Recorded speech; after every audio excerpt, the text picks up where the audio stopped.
Ladies and gentleman, friends and fellows, तमाम छोटे बड़े ख़वातीन और तमाम सुनने वालों को अस्सलाम वालेकुम।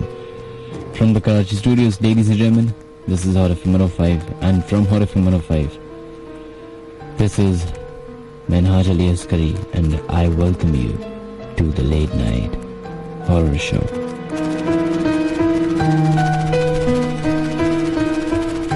एक बज के 25 मिनट हो चुके हैं जनाब। हमारा प्रोग्राम का जो दौरानिया है वो 1 बजे से 3 बजे तक का है। 5-10 मिनट आज जो है वो हमें ज़रा आने में मुश्किलात हुई, लिफ्ट बंद हो गई थी एंड दैट्स इट।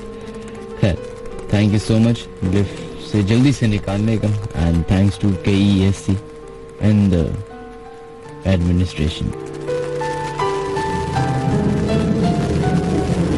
वेल, आज के प्रोग्राम में थोड़ी बहुत चेंजेस हैं, और चेंजेस जो हैं वो कुछ इस नौयत की हैं कि आप लोगों को मैसेज करने का जो नंबर है वो चेंज हो चुका है। अब आप लोग हमारे शो में अगर अपनी हाजिरी लगाना चाहते हैं और अपना कोई भी पैगाम, कोई सा भी वाक़या, कहानी हम तक भेजना चाहते हैं, तो उसका तरीका कुछ थोड़ा सा तब्दील हुआ है।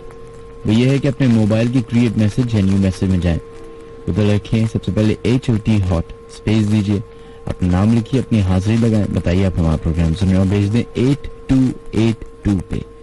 1313 पे नहीं भेजिएगा, अब भेजिएगा 8282 पे। खैर जनाब, प्रोग्राम का आगाज करते हैं एंड आज का जो शो है इट्स अबाउट रीडिंग ईमेल्स। जो तमाम लोग अपनी ईमेल्स हमें भेजते हैं, खत हमें भेजते हैं, हम उनको आज ज्यादा प्रायोरिटी देंगे। हर शो में कोशिश की जाती है कि कभी कॉलर्स को, तो कभी SMS करने वालों को, कभी फेसबुक वालों को और कभी खत वालों को मौका मिले। तो आज जितनी भी ईमेल्स, खत और किताबत हुई हुई है उस पर हम नजर डालेंगे, और बहुत सारे लोगों के मुख्तलिफ वाक़यात जो कि काफ़ी इंटरेस्टिंग भी हैं, जो मैं शो से पहले पढ़ता हूँ, वो हमें मौसूल हुए। जैसे हमें एक साहब मुदस्सिर हनीफ, इन्होंने अपना एक वाक़या भेजा है और वो कहते हैं कि मेरे अंकल हैं, वो और उनके दोस्त 10 साल पुरानी बात है, यानी एक ऐसी रोड से गुजर रहे थे जो कि बिल्कुल कब्रिस्तान के करीब से गुजर रही थी। जैसे हर एक पतली गली होती है कब्रिस्तान से पहले, तो उधर से उनको गुजर के दूसरे एरिया की तरफ जाना था।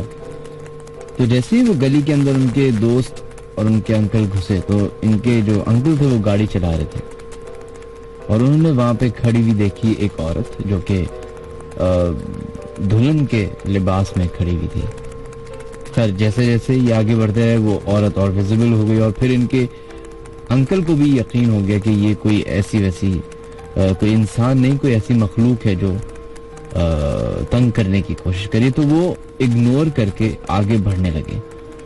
2-4 मिनट के बाद जब उन्होंने गाड़ी रोकी और पीछे पलट के देखा, तो वो औरत उनकी गाड़ी के पीछे ही बिल्कुल खड़ी हुई थी। वो कहते हैं कि मेरे अंकल और उनके दोस्त गाड़ी भगाते हुए वहां से निकले, और कोई 10-15 मिनट ड्राइव करने के बाद पीछे पलट के जब देखा तो वो चीज मौजूद नहीं थी। वो क्या थी, कैसे वहां पे मौजूद थी और क्यों थी, ये सवाल आज तक उनके जहन में भी है। और उसके बाद वो बताते हैं कि उनके सारे जो दोस्त थे और अंकल थे, उनकी तबीयत खराब रही।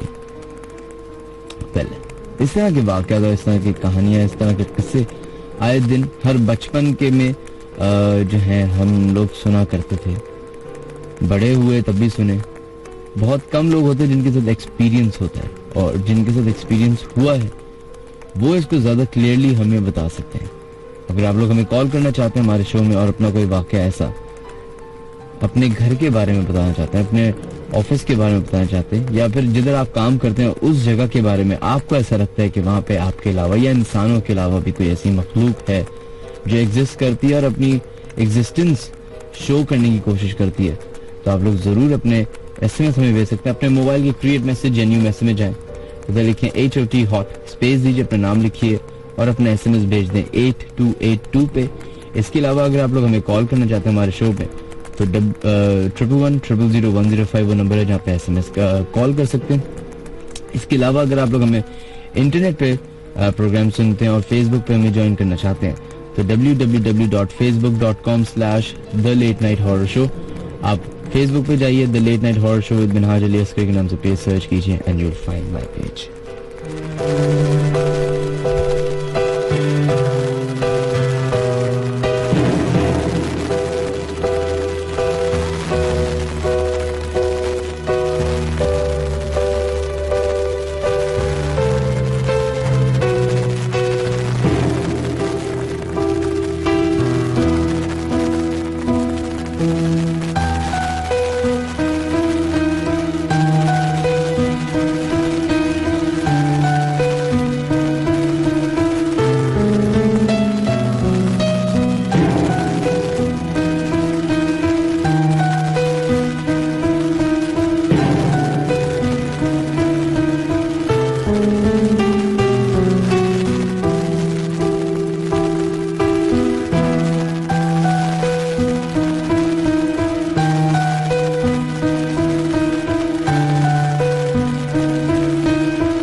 दूसरा ईमेल हमें रिसीव हुआ है और जिन साहब ने भेजा है उनका नाम है सैयद साद जमशेद। खैर, उनकी ईमेल कुछ लंबी है, हम पूरी कोशिश करते हैं कि उसको समझ के पढ़ने की कोशिश करते हैं। कहते हैं, सलाम मिनहाज, मेरा नाम डॉक्टर सैयद साद है। मैं अपनी वालदा और उनकी वालदा की कुछ रियलिटी पे मबनी स्टोरीज बताना चाहता हूँ जो उनके साथ पेश आई। ये बात है जो मॉम ने बताई कि एक बार का जिक्र है कि मेरी वालदा की एज 3 साल थी और उनकी बड़ी बहन की उम्र 9 साल। उनका भाई था जो कि 8 साल का था और ये सब वेकेशंस पे डेरा इस्माइल खान गए का एक वहां पे एक आबाई गांव है, वहां पे गए। ये तीनों विलेजर्स किड्स के साथ दोपहर में खेलने के लिए उनके घर गए। विलेज में घर बहुत बड़े होते हैं और उनकी वॉल्स बहुत छोटी छोटी होती हैं। मेरी वालदा की बड़ी सिस, बच्चों ने और घर की लेडीज ने देखा कि बहुत धूल मिट्टी का तूफान आ रहा है। देखते देखते जो वहां पे करीबी कुत्ते थे वो भौंकना शुरू हो गए। उस विलेजेस की लेडीज ने बताया कि ये मम आ गई हैं, विच मीन्स आदमखोर मम। अच्छा, जो 8 फीट लंबी थी और औरत थी जिसके फुल बॉडी पे बाल थे और वो भागती हुई घरों की तरफ आई। उसकी नजर बच्चों पे पड़ चुकी थी। इन घर की लेडीज ने सब बच्चों को घसीटा और घर के दरवाजे लॉक कर दिए। विलेज के घर के गेट्स में लुक आफ्टर के लिए छोटे छोटे होल होते हैं। उन्होंने उस होल से देखा तो वो चीज सामने आग जला के कुछ गोश्त टाइप चीज बना रही थी। अल्लाह जाने वो किस चीज का था गोश्त, पर उसने पूरा खा लिया और जो बचा वो कुत्तों में बांट दिया। यही हाल पूरे विलेज का था और वो आगे पीछे भाग रही थी। इसी तरह मेरी नाना की फुप्पी दोपहर के टाइम अपने गांव कुलाची से पैदल सफर करके दक्कन के विलेज मड्डी की तरफ आ रही थी। समर्स के रास्ते में बच्ची रोने लगी। बच्ची को फीड कराने के लिए वो किसी दरख्त के नीचे बैठ गई। पीछे जो वो मुड़ी तो तूफान आ रहा था, same as I said before. उन्होंने बच्ची को शोल्डर पे डाला, शूज पहने और भागना शुरू कर दिया। इतनी तेज भागी कि उनकी किसी चीज का होश नहीं था। गांव की स्टार्टिंग में आई तो उन्होंने पीछे देखा तो एक देव हैकल टाइप की औरत खड़ी जिसको मम बोला जाता है। She said in Pashto, because वहां पश्तो बोली जाती है। She said, बहुत अफसोस हुआ कि तुम मेरी हाथ से निकल गई। खैर, डॉक्टर साहब आपने अपनी ईमेल भेजी, बहुत बहुत शुक्रिया। वो कहते हैं ये जो वाकया है तकरीबन 60 साल पुराना है। चलिए जमशेद साहब, आपने तो बिल्कुल इस तरीके से बताया जैसे आपको भी किसी ने बताया होगा। एक दफा का जिक्र है। खैर, बिल्कुल इस तरह के वाकयात पढ़े लिखे लोगों के लिए बड़े वियर्ड से होते हैं। बहुत सारे लोग करेंगे क्या बेकार की बातें कर रहे हैं। आज के दौर में भी ऐसा होता है।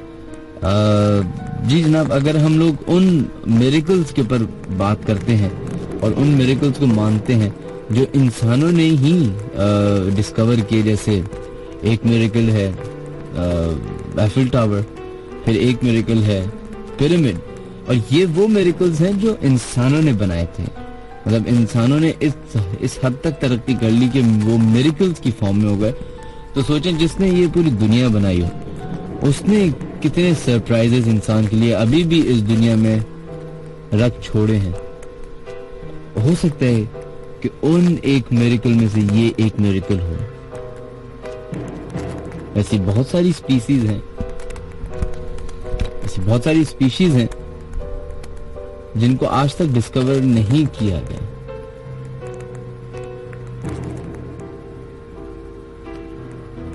फिर अगर आप लोग हमारे प्रोग्राम में अपने वाक़या शामिल करना चाहते हैं तो हमें कॉल कर सकते हैं 11100105 पे, या फिर अपना SMS भेज सकते हैं 8282 पे हॉट टाइप करने के बाद, या फिर फेसबुक पे the late night horror show with Minhaj Ali Askari के नाम से एक पेज है, उसको आप ज्वाइन कर सकते हैं।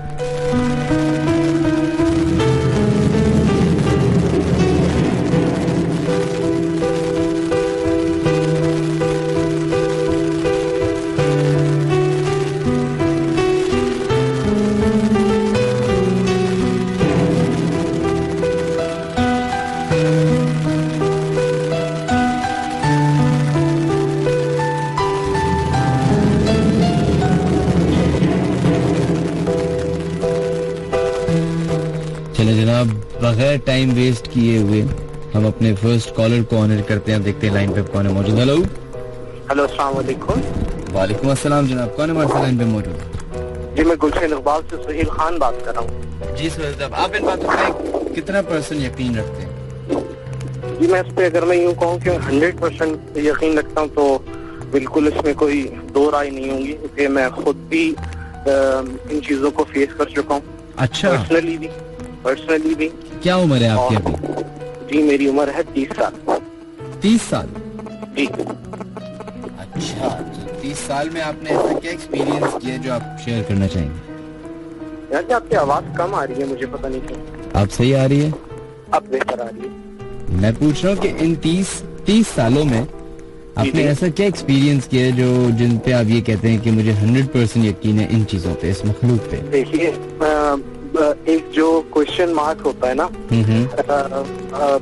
एट द एज ऑफ 15 ना बहुत क्यूरियोसिटी होती है कि, और आप ना नेचुरली निगेट कर रहे होते हैं तमाम चीजों को। सही। यार ये चीजें एग्जिस्ट करती भी हैं या नहीं करती हैं। ये सफारी पार्क का एरिया अगर आपने देखा हो, ठीक है, तो इतना ये पॉपुलेटेड नहीं हुआ करता था 95-96 था ना। सही। तो फियर में तो वहाँ पे कुछ वाकयात ऐसे आते थे, हम लोग सुनते थे कि भाई जिस तरह की आप तस्करा कर रहे थे ना, कि भाई कोई न्यूली समझे कि ब्राइड जो है खड़ी दी है, तो कहते यार ये तो होता ही नहीं है। लेकिन वो ये कि कुछ बुजुर्ग होते थे और और उनको मैं तस्करा करता था कि यार ये होता भी है या नहीं होता। सही। तो जब मैं उस एरिया को छोड़ने वाला था तो एक इंसिडेंट ऐसा हुआ की वजह से मुझे पूरी उस पे समझे कि पूरी अश्योरेंस हुई कि यार ये चीजें एग्जिस्ट करती हैं। तो क्या हुआ कि एक साहब थे और उनकी उम्र होगी 45 या 48 के अराउंड ना, और मेरी उम्र थी उसको 15 साल। सही। तो वो सफारी पार्क से ना वापस आ रहे थे इस तरफ जौहर मोड़ से लेके अंदर टुवर्ड्स अब्दुल्ला हाइट्स और समवेयर। सही। तो हुआ ये कि मैं उनसे पूछ रहा हूँ, मैं अंकल आपके साथ क्या हुआ, आप इतने डरे हुए क्यों लग रहे हैं? 3 अंकल होते थे, वो तीनों कह रहे हैं कि चौथे से जाके मिलो, उसके साथ कुछ हुआ। अब जब मैं पूछूं तो वो मुझे बताएं भी कुछ नहीं। सही। अब मैं उनसे पूछा तो बताएं कुछ नहीं। मैंने कहा सर हुआ क्या आपके साथ? तो उन्होंने क्या किया, अपना कुर्ता खोला और मुझे दिखाया, तो उनका पूरा जो हाथ था ना वो जॉइंट से निकला हुआ था बिल्कुल। अच्छा। और पूरे तेल हो रहे थे, वो फेंटेड जिसे कहते हैं ना। और मैंने कहा आपने देखा क्या? कहना यार 1 बजे मैं वॉक कर रहा था टुवर्ड्स माय होम, मैंने मेरे नाम से किसी ने मुझे कॉल अप किया, कोई खातून, करें, मैंने जैसे ही मुड़ के देखा तो उनका चेहरा ऐसा था कि वो मेरी एज को डिफाइन करने के लिए काफी था। एज मतलब मैं तो इस बारे में मतलब इतना ज्यादा आप ये समझे कि आप लोग और हम लोग जितने भी होते हैं 15 एजर्स, हम लोग तो कहते हैं एग्जिस्ट ही नहीं करती ना, लेकिन वो बंदा इस कदर शदीद खौफ में मुब्तला, उसने कहा नहीं यार मैं नहीं बता सकता तुम्हें। ये कह के ना उन्होंने पूरी उनके हाथ में पट्टी बंधी हुई थी जबरदस्त, जैसे कि और खौफ जो था ना, मैं कह रहा हूँ बताओ तो सही, मैं सुनना चाह रहा हूँ क्लियर, लेकिन वो नहीं बताया उसने, लेकिन इतना ही बताया। फिर मैंने उससे वजह पूछी कि ऐसा हुआ क्यों ना, तो बताते काफी ब्रूटल किलिंग हुई है खवातीन की ना उस फाइट में। सही। इस वजह से अच्छा पर्सनली जो मेरे साथ पेश आया, इन लोगों की विजिबिलिटी पे अक्सर लोग जो है ना बात करते हैं कि ये लोग विजिबल नहीं होते। ऐसा हुआ अविनाश भाई कि मतलब एट द एज ऑफ 29 मुझे पता ही नहीं चला कि आई वाज पॉजेस्ड। अच्छा। तो जब ऐसा हुआ कि किसी और को मैं जब कहीं पे लेके गया चेक कराने के सिलसिले में स्पिरिचुअली, तो जो वो वहाँ के जो मतलब जो ट्रीट करते हैं इन चीजों को, उन्होंने मुझसे कहा बेटे आप मैरिड हो? मैंने कहा नहीं मैं तो मैरिड नहीं हूँ। कहने लगे आप किसी ना अकेले किसी फिर वक्त में आना आप। मैं जॉली किस्म का हूँ, मैंने कहा यार कोई रिश्ता देखा हुआ आपने? तो कहने लगे कि नहीं बेटा आप आना। बहरहाल उन्होंने उनकी एक जगह थी, वहां मैं फिर किसी वक्त गया, उनका एक इत्र था वो मैंने ना अपने बॉडी पे लगाया। तो आपके कुछ 3 बजे होंगे, तो इनकी जो विजिबिलिटी होती है ना वो हुई मुझ पे, और मैं इतना हैरान और परेशान हुआ हूँ कि हुआ क्या, मैं बिल्कुल 3 बजे ना मेरा हार्ट पोर्शन और जो मेरी रिस्ट होती है ना लेफ्ट और राइट हैंड, वो सिर्फ मेंथोलिक शुरू हुई, अलग हार्ट मतलब पूरी बॉडी से उनकी जो फीलिंग ही अलग हुई थी मुझे। फिर मुझे ना एक वाइट शेडो दिखा जो कि काफी ब्रॉड था, फिर 2 छोटे छोटे मुझे इसी तरह नजर आए, फिर चौथा जो था मेरा मुंह बंद था और मुझे अपने मुंह से ही आवाज आई। जब आवाज आई तो मैं बहुत बुरी तरीके से डर गया, हालांकि बहुत निडर समझता था खुद को। जब मैंने ये सुना तो मैंने सबको उठाया, फिर मैं उनके पास गया तो उन्होंने बताया कि बेटे आपके साथ 1 2 नहीं 4 जिन हैं जो कि पैदाइशी हैं। अच्छा। और ये है कि बहुत टाइम लगेगा आपको, बहुत आपके साथ मसाइल हैं, ठीक है, अभी आप शादी नहीं हुई है, अगर आप कराते हो तो बेहतरीन है, मसला हल आपका होगा, नहीं कराते हो तो आपको जो है बहुत मसाइल होंगे। बहरहाल अल्लाह के हुक्म और फजल से जो है 50 डेज अराउंड मेरा कुछ ट्रीटमेंट चला। उसके बाद जो था उसमें भी बहुत मसाइल आए मुझे, मतलब कि पानी वगैरह अगर मैं नहीं पीता था जो वो, तो इस तरीके से होता था कि चीज होती है ना जो आपका मतलब बीइंग क्वालिफाइड, आप कहते नहीं यार ऐसा होता नहीं, मतलब मैं पानी नहीं पी रहा हूँ उनका, तो जैसे फनी बोन पे आपसे कोई कुछ टच करता और आप पूरा करंट से उड़ जाते हो ना, जैसे कोई चीज किसी ने बहुत करंट दौरा दिया। हाँ, बिल्कुल फनी बोन पे ऐसा जबरदस्त झटका लगता मुझे, मैं कहता यार पता नहीं क्या सिलसिला है। बस वो पानी एक दिन अवेलेबल नहीं हुआ था तो इस किस्म के झटके लग रहे हैं, मेडिकल कोई रीजन समझ में नहीं आया, दिखाऊं भी मैं डॉक्टर्स वगैरह को, कुछ नहीं है। और जो और लोग हैं वो मानते नहीं थे। यूं मैंने कहा कि 100% अगर मैं कहूँ तो बिल्कुल इसमें कोई गुंजाइश रहती नहीं है मेरे पास। करीब अपना खुद का, फिर इतने रिश्तेदार, फिर इतनी ज्यादा चीजें को क्योंकि हम लोग दुबई वगैरह से हम लोग जो है ना वहां से आए थे यहाँ पे पाकिस्तान। अच्छा। वहीं का मेरी बर्थ हुई थी, और वो तो जाहिर पूरा सुनसान है, तो वहां से तमाम जो चीजें हैं ना ये समझे कि हमें मिले, ये वाक़या है मेरा। तो ये पता कैसे चला था कि आपके साथ भी कुछ इस तरह के मखलूक अटैच्ड है?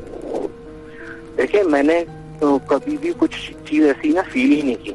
क्या होता था कि 2-3 वाक़यात मेरे साथ ऐसे आए जो कि मैं समझता था कि नमाज़ में पढ़ता था, अल्हम्दुलिल्लाह पढ़ता हूँ, लेकिन 3 वाक़े ऐसे पेश आए कि मैंने 3 लोगों को ऐसे देखा कि आफ्टर देयर डेथ, और मुझे नहीं पता था कि ये लोग नहीं है, ठीक है। इसके अलावा मुझे कभी कोई भी परेशानी नहीं हुई कि मुझे कोई मतलब कुछ होता है ना कि यार आप ऐसे अशखास को सुनते हैं कि भाई खुशबू सूंघने में या खुशबू लगाने में बेतहाशा इस्तेमाल होता था मेरे पास हमेशा ही। बस अल्लाह ने कहते हैं कि कोई चीज देनी होती है ना तो आपको राह भी दिखा देते हैं कि ये आपका रास्ता है। बस उन्होंने उसको देखा, उनको महसूस किया विदाउट इवन इवैल्यूएटिंग मी। उन्होंने कहा कि यार आप जो है ना मेरे पास आइए, और वो भी उनकी समझे कि उनकी जगह का जो था वो इत्र था वो मैंने लगा लिया, जबकि डिओड्रेंट, परफ्यूम्स, एवरीथिंग वो सब मैं यूज करता हूँ। लेकिन वो इतना सा मैंने यूज किया तो कह रहे हैं ठीक है, और मैंने आपको पहली दफा में ही समझ लिया था, you need to be treated. बस मैंने कहा जो आप कर सकते हैं करें, मैं फुल फेथ रखता हूँ आप पे, आगे अल्लाह मालिक है। चले जनाब, बहुत बहुत शुक्रिया आपका मैसेज कॉल करने का, थैंक यू, अपने वाकयात डिस्क्लोज करने का, थैंक यू, अपना ख्याल रखिएगा।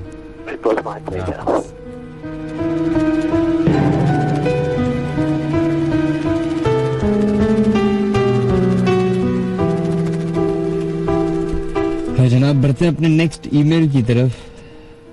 ईमेल कुछ इस तरह है, अस्सलाम वालेकुम मिनहाज, मेरा नाम नबील है और मेरा वाक़या ये है कि मेरे मामू की बेटी थी, अब उसका पता नहीं कि वो जिंदा भी है या नहीं। उसके ऊपर जिन्नात का साया था। मेरे मामू ने उसका इलाज भी करवाया मगर कुछ फायदा नहीं हुआ। वो आंखों के सामने से अचानक गायब हो जाती थी। एक दफा तो मेरे मामू ने उसको जंजीरों से बांध दिया मगर उसने कहा मुझे तुम बांध नहीं सकते और ना ही कैद कर सकते हो।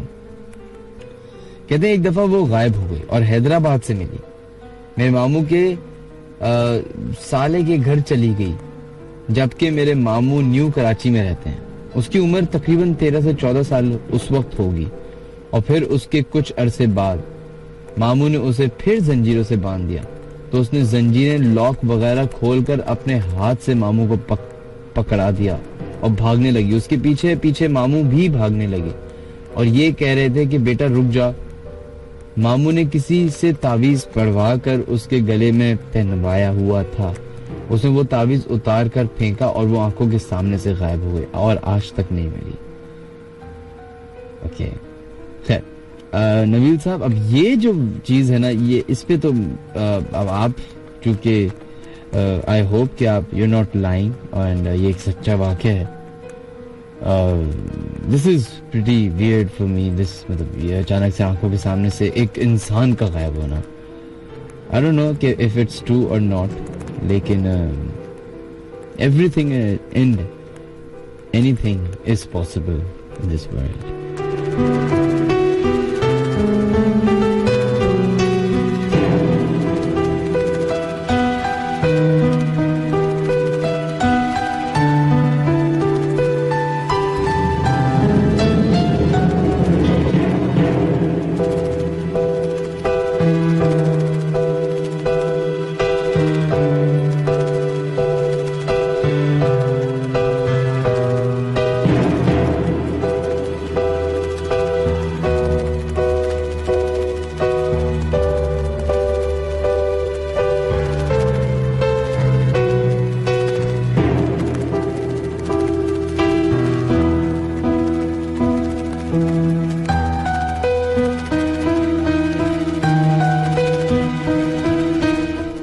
बढ़ते हैं अपने नेक्स्ट कॉलर की तरफ है। और जैसे जैसे शो का टाइम बढ़ता जा रहा है वैसे वैसे काफी इंटरेस्टिंग वाकयात आज के अभी तक, जैसे हमारे जो कॉलर थे उनका भी वाकया बड़ा इंटरेस्टिंग था और जो ईमेल्स अभी तक आई हैं वो भी काफी आई ओपनर्स हैं। खैर बढ़ते हैं नेक्स्ट कॉलर की तरफ, देखते हैं 111000105 पे लाइन पे कौन है मौजूद। हेलो जी, अस्सलाम वालेकुम जनाब। वालेकुम अस्सलाम जी, कौन है हमारे साथ लाइन पे मौजूद? कौन बात करे? फैजुर्रहमान। फैज जी, फैज साहब, मैं आपको ऐसा वाकया सुनाना चाह रहा था जो मेरे साथ गुजरा है, और उस वाकये की नजर मेरा एक दोस्त जो कि मेरे साथ था वो उसका बेचारे का इंतकाल हो गया। हुआ ऐसा था कि हम लोग गवर्नमेंट पॉलिटेक्निक कॉलेज में जेरे तालीम थे लाहौर में। सही। तो उसमें उस वक्त हमारा तीसरा साल था, तो हमें टेलीविजन के मुतालिक कुछ पढ़ाया जा रहा था और उसके मुतालिक सिखाया जा रहा था। तो उस दौर में हमें प्रैक्टिकल की भी बहुत ज्यादा जरूरत होती थी, क्योंकि लेबोरेटरी तक तो महदूद नहीं रह सकते थे ना। और टीवी उन दिनों नया नया आया था, ये बात थी तकरीबन 76 की। सही। तो उस वक्त जनाब हमने एक दुकान थी हाल रोड लाहौर पे, प्रिंस टेलीविजन की के नाम से। तो वो टेलीविजन वगैरह फरोख्त भी करते थे और सेल भी करते थे, और उसके अलावा रिपेयरिंग भी होती थी।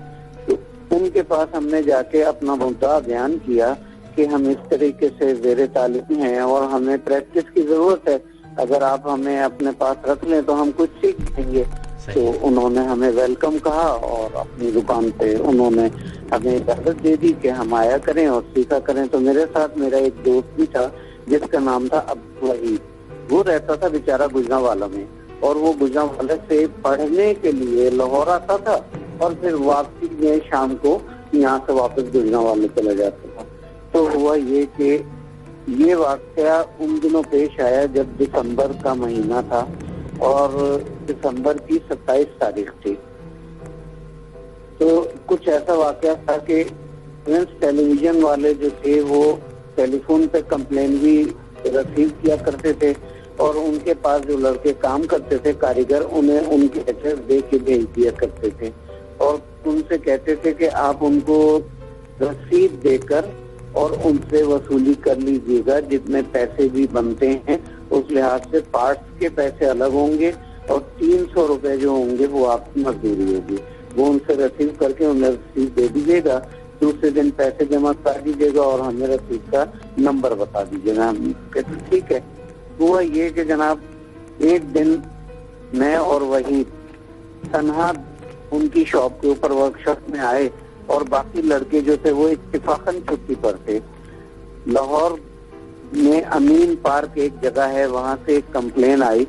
उनके पास एक फिलिप्स का टेलीविजन था। उन्होंने जनाब कंप्लेन दी कि टीवी जो है वो चल नहीं रहा है और उसमें रोशनी भी नहीं आ रही है। हमारे जो उस्ताद थे वहाँ पे वर्कशॉप के, उन्होंने हमसे कहा कि आप लोग काफी सीख गए हो हमें काम करता देख देख के, अब ऐसा करो कि आज से आप लोग जो है ना कंप्लेन अटेंड करना शुरू कर दो। तो हमने कहा सर वो तो हाल रोड कहाँ है और ये अमीन पार्क फिरोजपुर रोड पे काफी फासला है। तो कहने लगे ठीक है, हम आपको बस का किराया देते हैं, आप बस से चले जाइएगा और वापसी में जिन साहब की कंप्लेन पे जा रहे हैं उनसे कहिएगा मेन रोड तक आपको छोड़ देंगे, और फिर उसके बाद वहाँ से आप बस टैक्सी जो भी मिलता है आपको करके वापस आ जाइएगा, और दूसरे दिन सुबह आइएगा तो हमें बाकायदा तौर पे आप वो रसीद का टोकन वगैरह दिखा दीजिएगा। हमने कहा ठीक है जनाब। मैं और वही सामान लेके किट बैग लेके अपना और रवाना हो गए।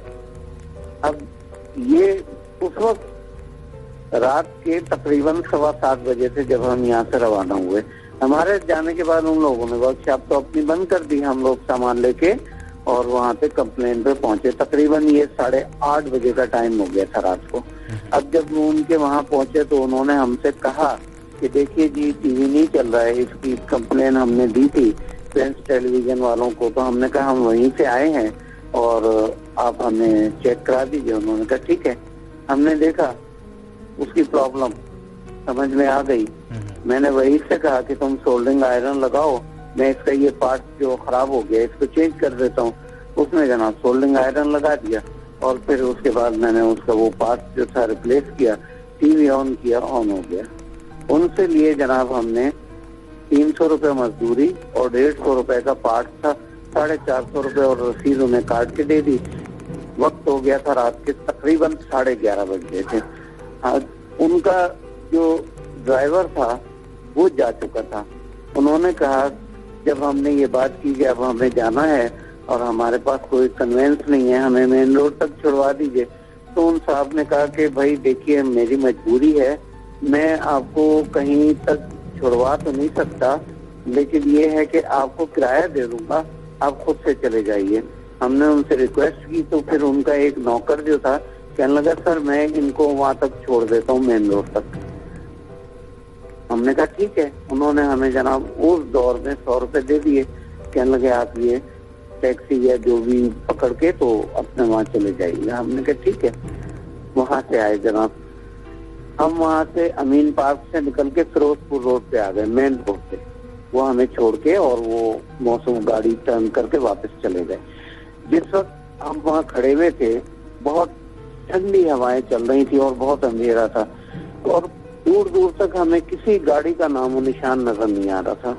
तकरीबन हमें खड़े खड़े खड़े खड़े खड़े रात के 12 बज गए। जो जो रात बीत रही थी वैसे वैसे वैसे हमारे दिल में जो था खौफ और वसवसे जो थे वो सर उठा रहे थे। वही कहने लगा कि फैज भाई अब क्या हो गई, ये तो बहुत रात हो गई, यहाँ से तो हमें पैदल चलना भी बहुत मुश्किल है, बहुत दूर है ये जगह। मैंने कहा यार वही देख कोशिश करते हैं, चलो पैदल चलते हैं। तो जनाब वहीद ने किट बैग उठाया, हम लोग उसके चलने लगे। आहिस्ता आहिस्ता चलते चलते थोड़ी दूर गए थे कि मुझे एहसास हुआ कि शायद पीछे से कोई रोशनी जो है वो आई। मैंने मुड़ के देखा तो पीछे से एक गाड़ी की लाइटें आ रही थी। मैंने कहा वहीद भाई रुक जा, गाड़ी आ रही है, गाड़ी आ रही है। उसने कहा ठीक है। हम लोग रुक गए, देखा तो गाड़ी आ रही थी, हमारे नजदीक आई। हमने आई तो उसको हाथ दिया तो गाड़ी रुक गई। गाड़ी में एक खातून बैठी हुई थी चादर ओढ़े हुए और वो उन्होंने हम इशारा किया कि पीछे वाले गेट से अंदर आ जाओ। अंधा क्या चाहे दो आंखें, हमने जनाब पीछे का गेट खोला और गाड़ी के अंदर बैठ गए। गाड़ी रवाना हो गई। अब वो गाड़ी चल रही है और हम लोग पीछे बैठे हुए। अब गाड़ी जो थी पिछड़ा नहर के करीब पहुंची है। उस वक्त वहीद ने मुझे बड़ी जोर से कंधा मारा, कहने लगा गाड़ी का ड्राइवर तो है नहीं, गाड़ी कैसे जा रही है। मैंने कहा है, मैं तकरीबन ये समझिए कि घूमने की हालत में थे। मैंने कहा नहीं यार वहीद ऐसा। उसने क्या देखो, तो जब मैंने देखा सर उठा के तो वाकई ड्राइवर की सीट खाली थी और गाड़ी जा रही थी। अब तो मत पूछिए कि हम दोनों की क्या हालत, बिल्कुल सुनसान रात, हम दोनों लड़के और गाड़ी बिल्कुल खाली और वो चले चली जा रही, चले चली। अब तो जनाब हमने आओ देखा ना ताओ। मैंने वहीद को और शायद आगे वो जिस वक्त पिछड़ा नहर का पुल आता है तो उससे पहले वहाँ एक सिग्नल है। मैंने उससे कहा कि गाड़ी यहाँ सिग्नल पर लाजमी रुकेगी या आहिस्ता होगी क्योंकि वहाँ रश होता है। तो उसी वक्त जैसे हम इशारा करूंगा दरवाजा खोल के कूद जाना, और यही किया हमने। जैसे ही गाड़ी सिग्नल पे पहुंची मैंने इशारा किया, उसने अपनी तरफ का दरवाजा खोला, मैंने अपनी तरफ का। लुढ़कता हुआ वो भी दूर तक गया, मैं भी दूर तक गया। गाड़ी जो थी वो निकल गई आगे। अब उसके बाद काफी चोटें मुझे भी आई, उसे भी आई। गिरते पड़ते हम नहर का पुल क्रॉस करके आगे पहुंचे तो वहाँ एक टांगे वाला खड़ा था। हमने उससे बोला कि भाई तू हमें किसी तक मदन चुंगी तक पहुंचा दे। तो उसने कहा कि मैं 10 रुपए लूंगा। हमने कहा तू 10 रुपए लेना, हमें पहुंचा दे। और जनाब वो 76 में 10 रुपए बहुत बड़ी चीज होते थे। उसने जनाब हमें मदन चुंगी तक पहुंचा दिया। मदन चुंगी पे पहुंच के वहां से हमने एक रिक्शा पकड़ा और स्टेशन आ गए। स्टेशन आके वो अपने घर चला गया, मैं अपने घर आ गया। अब रात को मैं जब सोने के लिए लेटा तो मुझे इतने बुरे बुरे डरावने ख्वाब कि मैं थोड़ी थोड़ी देर बाद उठ जाऊं। बहरहाल किसी तरीके से मैंने रात गुजारी और सुबह उठ के जब मैं कॉलेज पहुंचा तो मालूम हुआ कि वहीद आए ही नहीं। फिर जनाब जब मैं शाम को छुट्टी हुई तो गया वहीद के घर। मालूम हुआ कि वो सख्त बीमार है हॉस्पिटल में। और जब हॉस्पिटल में मैं जाके पूछा तो बोला कि इसे बार बार रशी के दौरे पड़ रहे हैं और ये बहुत तेज बुखार है। अब ऐसा हुआ कि जनाब उसका वो बुखार टूट ही नहीं रहा। 3 दिन हो गए। डॉक्टरों ने सर तोड़ मेहनत कर ली लेकिन नहीं, उस बेचारे को जिंदगी दोबारा नहीं मिल सकती। वो उसी हालत में इंतकाल कर गया। इतना मुझे उसका अफसोस उस बात का, जब मैं ये वाकया सोचता हूँ तो मेरे रोंगटे खड़े हो जाते हैं। तो जनाब अली कभी कभार ऐसे वाकया जिंदगी में रोनुमा होती जिससे कि इंसान बहुत ज्यादा अपनी यादें वापस कर लेता। तो मुझे वो वाकया जब भी याद आ जाता है तो वहीद का चेहरा मेरी नजरों के सामने घूमने लगता है। तो जनाब ये था वो वाकया जिसे मैं आज तक नहीं भूला। बहुत बहुत शुक्रिया आपका, थैंक यू। और उम्मीद करते हैं कि आपको सब्र मिले। अल्लाह करे कि ऐसे ही हो। जब भी वो याद आता है तो मेरे बस आंखों से आंसू निकल आते हैं कि उस बेचारे की क्या खता थी जिसके बदले वो अपनी जिंदगी हार गया। बस आप उनको दुआओं में याद रखिएगा। अभी आपकी आंसू तो काम नहीं आएंगे, लेकिन दुआ जरूर काम आएगी। थैंक यू जी, अपना ख्याल रखिएगा। अल्लाह हाफ़िज़।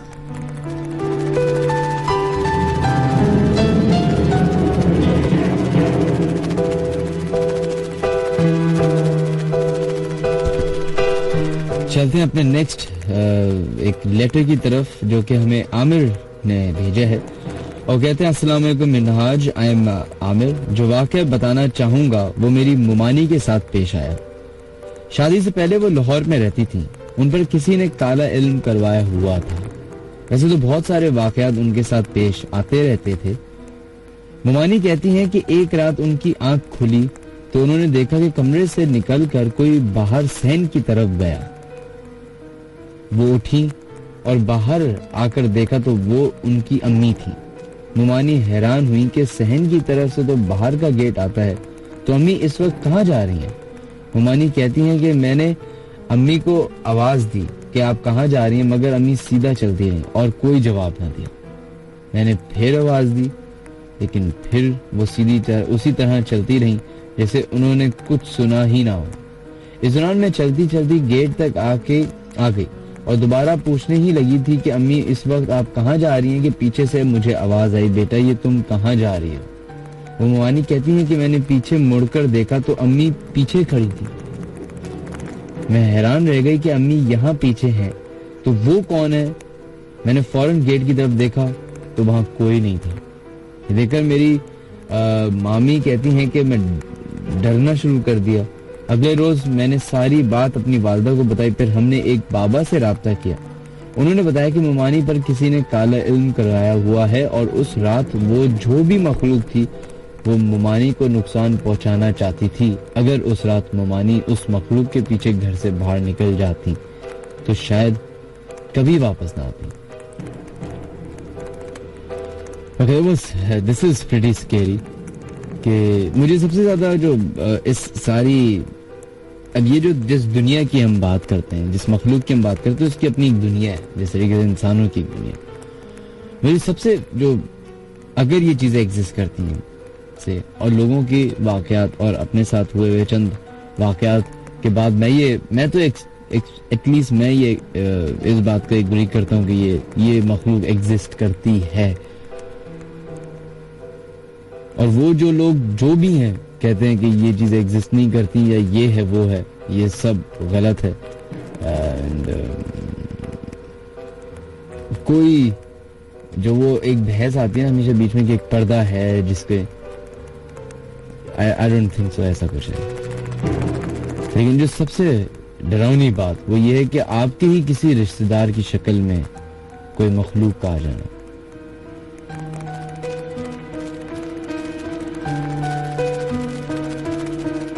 पहचानना ही मुश्किल हो जाए कि क्या हकीकत है और क्या झूठ, किस पे भरोसा किया जाए और किस पे नहीं।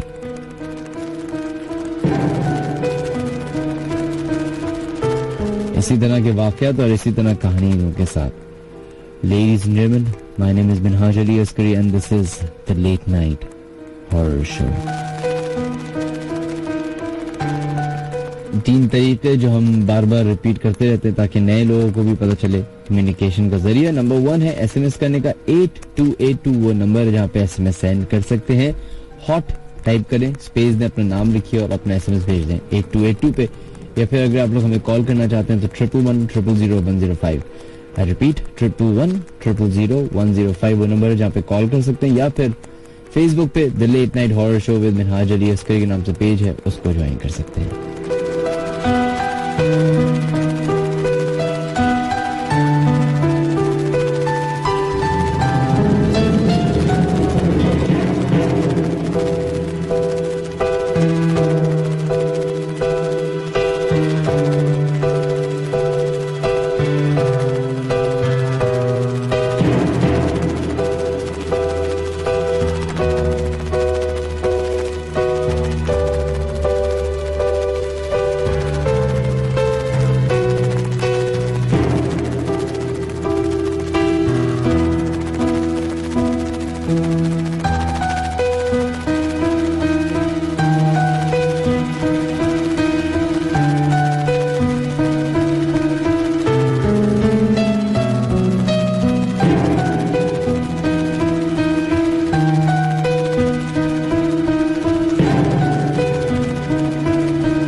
जनाब, बढ़ते हैं अपने नेक्स्ट कॉलर की तरफ और नेक्स्ट कॉलर से जानने की कोशिश करते हैं कि आया इन बातों पे वो यकीन इंडिविजुअली करते हैं, कभी उनके साथ कोई ऐसा वाक़या पेश आया या फिर सुनी सुनाई बातों पर ही यकीन किया जाता है। देखते हैं लाइन पे कौन मौजूद। हेलो हेलो, अस्सलाम वालेकुम। वालेकुम अस्सलाम जनाब, कौन हमारे लाइन पे मौजूद? ताहिर बात कर रहा हूँ सोराब से। ताहिर सोराब गोट से। वहाँ के हालात कैसे, पहले ये तो बताइए। ठीक है, बिल्कुल अभी अच्छा। सही चल रहा है। अच्छा, आप ये बताइए कि आपके साथ कोई वाक़या पेश आया या सिर्फ सुनी सुनाई बातों पे, जैसे बहुत सारे लोग जो हैं वो सुनी सुनाई बातों पे भी यकीन रखते हैं, हाँ। तो आपके साथ कभी कोई वाक़या पेश आया? मेरे साथ तो नहीं है मिनाज भाई, मेरे भाई के साथ आया था ये वाक़या। अच्छा।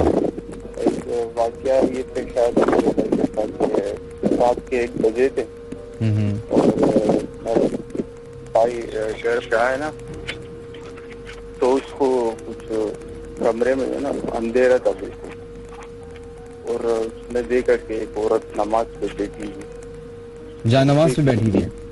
या जहाँ नमाज पे बैठी,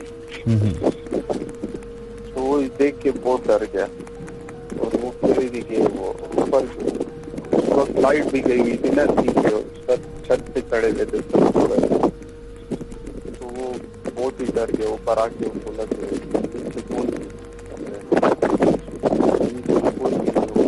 शायद अभी भी आप छत पे ही खड़े हुए, आपकी आवाज बिल्कुल साफ नहीं आ रही जनाब। थैंक यू जी, बहुत बहुत शुक्रिया कॉल करने का। अल्लाह हाफिज। आई एम सॉरी, मुझे इनकी लाइन ड्रॉप करनी पड़ी क्योंकि डिस्टर्बेंस इतनी थी कि मुझे आवाज क्लियर नहीं आ रही थी, तो शायद आप लोगों को पीना आ रही हो।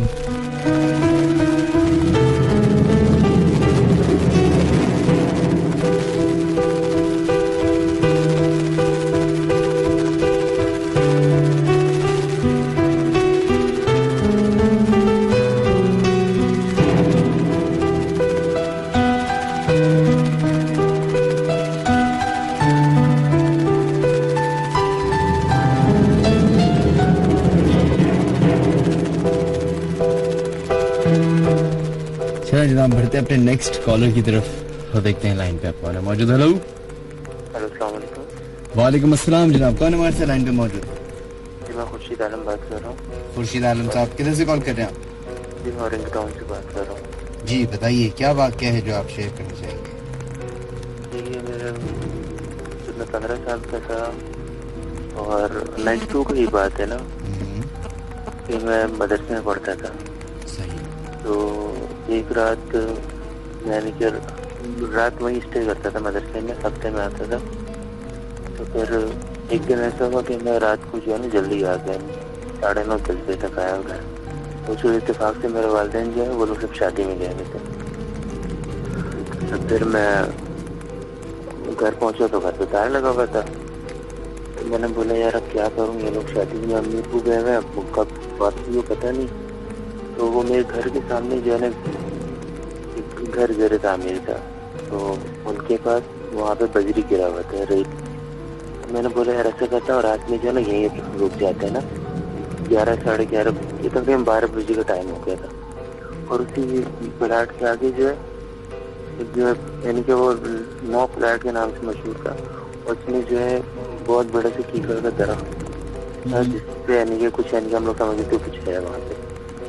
मैं इधर रेत पे जो है ना मैं से लेटा रहा, रात के 12 बज रहे थे। तो मैंने बोला यार कहीं ऐसे लेटा हुआ था, तो उस तरफ को मेरी नजर पड़ी, वहाँ मैं देख रहा हूँ ना कि एक छोटे से कद का एक बंदा जो है ना मेरी तरफ आ रहा है। मैं तो वो घबरा गया, मैंने बोला यार करूँ तो क्या करूँ, मैं आके कुर्सी पढ़ना शुरू हो गया। फिर जब मैंने बोला यार ऐसे मैंने हिम्मत किया ना, मैंने बोला यार अगर वो हो सकता चोर वोर भी हो सकता कोई चीज हो। मैंने बोला यार ऐसा करते हैं ना कि उसकी तरफ मैं उठूंगा, 1-2 कदम चलूंगा उसकी तरफ, अगर वो चोर होगा तो मुझे वो भाग जाएगा, अगर खुदा ना खास्ता अगर वो कोई चीज वापस उल्टा के भागूंगा। बस ये इसी चीज को जो है ना, बस मैंने क्या किया, मैं उठा, 1-2 कदम जो है ना आगे एकदम बढ़ा। वो बंदा अचानक चौंक गया, वो बोले यार ये क्या, अभी तो रेत था और रेत के पास ये क्या चीज खड़ी हो गई, और वो मेरी तरफ चलता हुआ, वो डर से बंदा भाग गया। फिर मुझे यानी कि थोड़ी बहुत इतना हंसी आया, मैंने बोला यार कि पता नहीं बताओ, जो मैं उसको कुछ समझ रहा था, अब तो वो मुझे कुछ समझ रहा होगा कि यार कि पता नहीं, यानी कि मतलब मैं तो कुछ नहीं हूँ, मैं तो यही सोचता रहता हूँ। यही मेरे साथ एक वाकया है, ये मुझे हमेशा याद रहता है। ये वाकया तो नहीं हुआ, ये तो एक ऐसी इत्तेफाक हो गया, मिसअंडरस्टैंडिंग हो गई, इसका इससे तो कोई ताल्लुक ही नहीं है। नहीं देखे ना, तो मतलब एक उस शख्स, वो शख्स तो यही समझता होगा ना शायद यार ये गली पूरा सन्नाटा, सिर्फ बजरी के एक ट्रक गिरा हुआ था, तो उसमें से कौन मतलब उठ खड़ा हुआ, उसके लिए तो अमेजिंग हो गई। अब आप वो जो समझे आप, मैं तो आपका वाकया सुनना चाह रहा था, ये कोई वाकया तो नहीं हुआ, ये तो ऐसी एक इत्तेफाक से ऐसा कुछ हो गया। चलें खैर, बहुत बहुत शुक्रिया, अपना ख्याल रखिएगा जनाब, थैंक यू।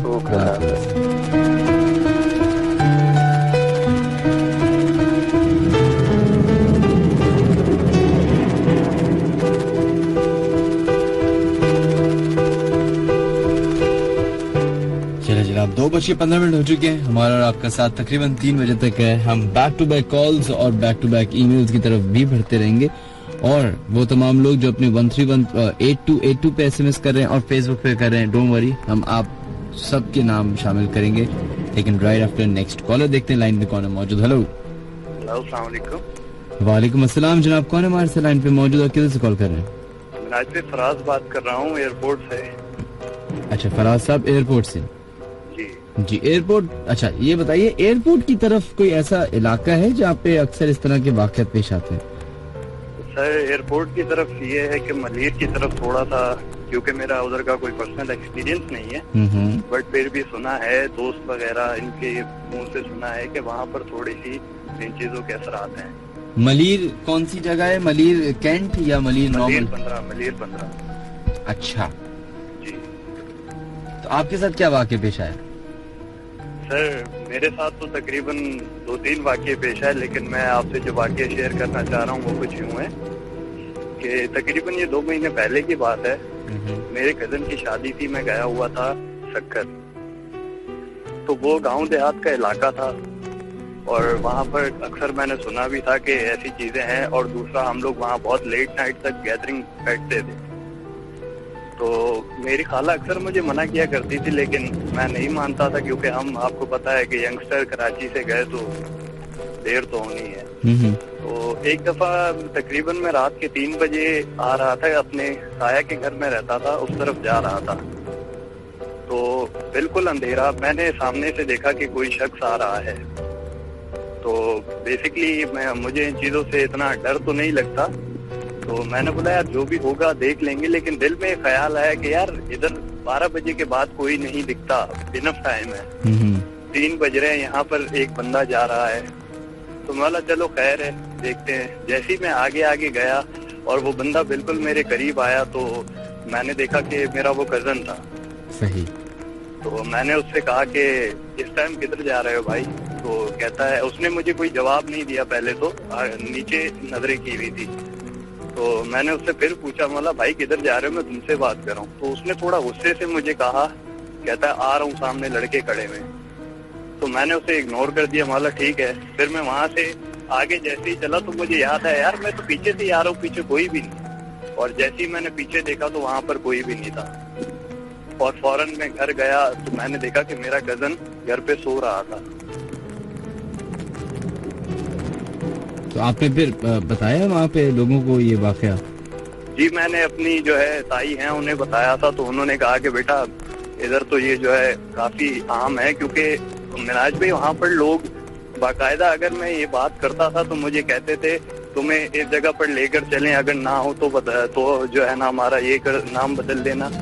वहाँ पर तो ये चीजें बेसिकली जो है कॉन्सेप्ट ही वहीं से उठता है, क्योंकि वहाँ पर इतनी जैसे कहते हैं एजुकेशन तो है नहीं। लेकिन इसका क्या ताल्लुक पढ़ाई से है? जी इस बात का ताल्लुक पढ़ाई से है क्या? नहीं वो तो नहीं, मगर कॉन्सेप्ट लोगों के, मैं उसकी बात कर रहा हूँ। अच्छा अच्छा अच्छा। क्योंकि वहाँ पर तो अगर हम किसी आप हैं या मैं हूँ, अगर हमारे सामने कोई बात आएगी ना तो पहले हम लॉजिक देखते हैं, लेकिन वहाँ पर कोई लॉजिकल बात नहीं होती। बट ये है कि एक चीज ये है कि मैं ये कहना चाहूंगा, जो लोग अक्सर कहते हैं, मजाक उड़ाते हैं या वो मैं उनसे ये नहीं कहूंगा कि ना उड़ाएं या कुछ भी करें, बट मैं ये कहूंगा कि वो उस जगह पर मैं उन्हें लेकर जाऊंगा, कभी मुझसे वो कांटेक्ट करें ना, जब उनका दिल करे चलिए मैं उन्हें बहुत लेकर शुक्रिया, जाऊंगा। थैंक यू जी, अपना ख्याल रखिएगा, अल्लाह हाफिज। बहुत बहुत शुक्रिया, अल्लाह हाफिज। चलिए जनाब बढ़ते हैं अपने एक और नेक्स्ट ईमेल की तरफ, जो कि क्या है हम पढ़ने की कोशिश करते हैं। Please do read this email in today's show. सलाम मिनहाज, मैं आज आपसे ये वाकया शेयर करना चाहती हूँ जो मेरे अंकल के बेटे के साथ पेश आया। It's related to black magic and जन्नात। ये जरा लंबा वाकया है but true, and please read it today. मेरे अंकल के माशाल्लाह से 5 बच्चे हैं। अली भाई के साथ ये वाकया पेश आया, जो कि उन 5 बच्चों में से कोई एक बेटा होगा। वो गुलिस्तान जॉब ब्लॉक 12 में रहते हैं। अली भाई बहुत एजुकेटेड हैं और उन्हें पढ़ने का भी शौक है। उन्होंने डी फार्मेसी किया हुआ है, MBA और अब MPhil कर रहे हैं। वो बहुत अच्छी जॉब भी करते थे और वो बहुत अच्छे पोस्ट पर थे। He never used to indulge in any fight or anything. Unlike 2 बच्चे भी हैं, उनके 2 बच्चे भी हैं, and the wife is pretty. She is very pretty. चलें, इस सारी इंफॉर्मेशन क्या रिश्ते के लिए अली भाई का रिश्ता दे रही हैं क्या? खैर, वो कहती है स्टोरी स्टार्ट इस तरीके से होती है कि 2011 नवंबर से उनके साथ बुरा होने लगा। बुरा इन द सेंस कि उन्हें लॉसेस होने लगे। सडनली उनके बॉस ने कह दिया कि आप रिजाइन कर दें और कहा कि हम स्टाफ चेंज कर रहे हैं, आप खुद रिजाइन कर दें और हमें निकालना ना पड़े। आप खुद सोचें, इतने पढ़े लिखे इंसान के लिए ये कितना बड़ा शौक हुआ होगा। खैर, वो सब छोड़ छाड़ कर घर आ गए। इवन लैपटॉप और ऑफिस की तरफ से दी हुई गाड़ी भी उन्होंने वापस कर दी। ऑब्वियस सी बात है। He stayed jobless for 2 months and he is still. इसके बाद हुआ ये कि उन पर हमले होना शुरू हो गए। उनकी शर्ट और कार पे ब्लड स्पॉट्स मिलने लगे। ऑल्दो वो ना ही किसी मीट शॉप से आए थे और ना ही किसी से पिट के। His family and he himself were shocked to see this. सिर्फ ये ही नहीं, बल्कि कहते हैं सिर्फ यही नहीं, बल्कि फिर बात बढ़ती गई and reached to its peak. वो एक दिन अपने फ्रेंड के घर से वापस आ रहे थे, अपनी कार की तरफ आ रहे थे कि उनके ऊपर राख की बारिश शुरू हो गई। He was standing in the middle of the road with no one around, और ना ही कोई बिल्डिंग थी जहां से कोई ऐश फेंक सके। खैर, फर्दरमोर वो एक और दिन कहीं जा रहे थे कि उनकी गाड़ी के ऊपर धम करके कोई आवाज आई विद लॉट ऑफ प्रेशर। उन्होंने गाड़ी रोकी और उतर कर देखा तो उनकी गाड़ी के टॉप पर एक ह्यूज स्पॉट था ब्लड का। पूरा टॉप जो था वो ब्लडी हो रहा था। वो बहुत डर गए। ये सब पहली दफा उनके साथ पेश आ रहा था। ये सब उनके साथ होता रहा। फिर एक दिन उनके घर में जब सब सो रहे थे कि अचानक उनके घर के बैकयार्ड से बहुत कुत्ते बिल्लियों के चिल्लाने की आवाजें आने लगी। और पूरी रात उनकी आवाजें आईं, पर सब नींद में थे तो समझ नहीं आ रही होगी। बाहर से भी जब सुबह उठ के घर वालों ने बैकयार्ड में देखा तो वो वहां बिल्ली के पंजों के निशान से दीवार पे, और वो भी खून के। जादू उतरवाने वाले अंकल के पास उन्हें लेके गया। नाउ अब काफी ठीक है, बट स्टिल वो अब तक जॉबलेस हैं। उन जादू उतारने वाले अंकल ने कहा कि अब वो आपके पीछे नहीं करेंगे। वो आपकी किसी भी रिलेटिव ना आप पर जिन छोड़ दिए थे, पर अब मैंने उनको रोक दिया है। इस बात को 2 से 3 महीने हो गए और सब खत्म हो गया। मतलब कुछ गलत नहीं हो रहा उनके साथ। मगर अब मई के महीने से उनके घर से फिर एक गोश्त का टुकड़ा निकला है। ये असरा सुलेमानी है, उन्होंने अपना मैसेज हमें भेजा है। खैर, आपका बहुत बहुत शुक्रिया। अब हम बढ़ते हैं अपने मैसेज की तरफ, देखते हैं कौन कौन लोग अपने मैसेज 8282 पे भेज रहे हैं। Minhaj Naqvi, thank you. अरसलान मोहम्मद अख्तर, हसन सफदर, अमरीन, अदिला जहरा कहते हैं मेरी दादी ने बताया था कि उनकी बहन की आंखें बहुत खूबसूरत थी और जो देखता था वो देखता ही रहता था।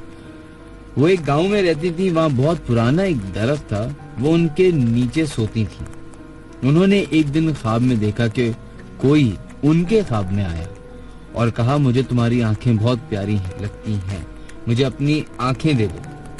और जब वो सुबह उठी तो वो देख नहीं पा रही थी। I didn't believe so. I asked a few people more in my family and they said it's true.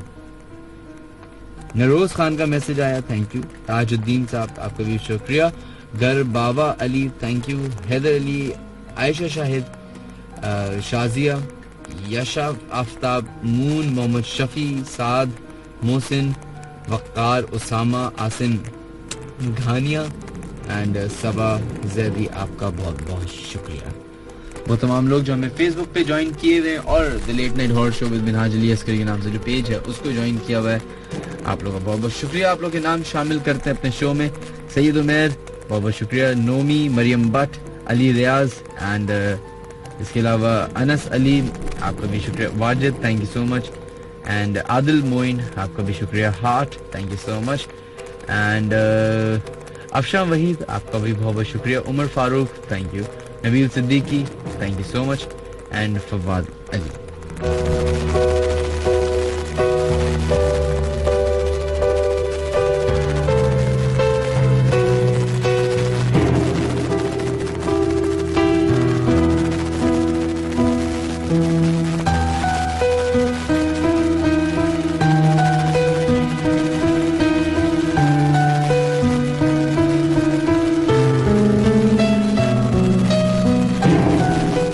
जनाब बढ़ते हैं अपने नेक्स्ट कॉलर की तरफ और इससे पहले ट्विटर अकाउंट पे हम जरा सा लोगों के नाम शामिल करते हैं। दानियल साजिद खान, आपका भी शुक्रिया एंड आपका नाम क्या है? ये चलें, अच्छा। इसके अलावा थैंक यू पाकी लवर्स, थैंक यू, आप अपने मैसेजेस हमें भेज रहे हैं। इसके अलावा गुलाम रसूल, आपका भी बहुत शुक्रिया। Tahabin Mujahid and Jahazeb Akbar, thank you. बढ़ते हैं नेक्स्ट कॉलर की तरफ, देखते हैं लाइन पर कौन है मौजूद। हेलो, वालेकुम अस्सलाम जनाब, कौन है हमारे लाइन पे मौजूद है? मैं दिलावर बात कर रहा हूँ मॉडल कॉलोनी से, मलीर से। दिलावर साहब जी, आप मलीर से मॉडल कॉलोनी से बात कर रहे हैं? जी, अभी आपके कॉलर भी थे जो कह रहे थे मैं एयरपोर्ट से बात कर रहा हूँ। जी जी जी, वो तो आपके घर करीब है। मैं मॉडल कॉलोनी में रहता हूँ, मेरा फल फ्रूट का कारोबार है। अक्सर बड़ी रोड से आना होता है, काला बोर्ड से, इधर उधर मलिर पेंट से, इधर ही अक्सर होता हूँ। तो मैंने कोई ऐसा वाकया देखा नहीं है यहाँ पर। अच्छा, आपने कभी? हाँ, मलिर 15 की तरफ है, क्योंकि वो सर बहुत पुराना है, वो समझ लें कि ये अंग्रेजों के दौर का जमाना है वो। और अभी भी यानी कि वहाँ मंदिर वगैरह बने हुए हैं, बहुत पुराने घर बने हैं। आपके सर कभी कोई वाकया पेश आया? मिनाज जी, मैंने आपको पहले भी एक दफा कॉल की थी, अपना वाकया सुनाया था मैंने आपको। मैं आपको भी वाकया सुनाना चाहता हूँ, ये काले जादू के ऊपर। मेरे वालिद साहब ने मुझे सुनाया था तकरीबन आज से 1 महीना पहले। सही। ये वाकया उनकी मामू की वाइफ के साथ आया था पेश। ये इंडिया की बात बता रहा हूँ मिनाज भाई मैं आपको। सही, बताइए। वो ऐसे कुछ बता रहे थे काले जादू का, वालिद साहब मेरे वो बता रहे थे कि जो मेरे मामू की वाइफ है उनके ऊपर किसी ने काला जादू करा दिया था। तो वो ऐसा कि अचानक यानी कि अब जंग छिड़ गई, तो वहाँ के जितने भी हिंदू लोग हैं वो कहने लगे कि जी सुबह एक भी जो है मुसलमान नहीं बचना चाहिए, यानी कि एक भी मुसलमान बचना नहीं चाहिए। तो उनके मामू ने सुना कि भाई जो जंग छिड़ने वाली है, अब इनके ऊपर काले जादू भी हुआ है। तो वो जो जनाब अपने मौलाना साहब के पास गए हैं, डॉक्टरों को भी दिखाया, डॉक्टरों ने देखा, उन्होंने कहा ये हमारे समझ से बात। तो फिर जनाब वो किसी मौलाना साहब के पास गए, उन्होंने बताया कि जैसे आपके काला जादू हुआ है, तो आपको मैं ऐसी कोई मटकी दूंगा बना के, आपने कब्रिस्तान के चौराहे पे रखनी है। ये आप जब रखेंगे तो वहाँ से बड़ी खौफनाक आवाजें आएंगी और आपने मुड़कर नहीं देखना। आपने अगर मुड़ के देखा तो यानी कि आपके साथ भी बहुत बुरा हो सकता है। खैर वो वालिद साहब ऐसे बता रहे थे कि मामू जो है मेरे, वो एक दिन गए वहाँ ये रख कर आए बीच यानी कि कब्रिस्तान के चौराहे में, जैसे 4 रास्ते निकलते हैं। तो वो बता रहे थे कि वो कह रहे थे बहुत खतरनाक आवाजें आ रही थी पीछे से, कि उन्होंने इग्नोर किया, वो अपने चलते गए वो रख कर आए।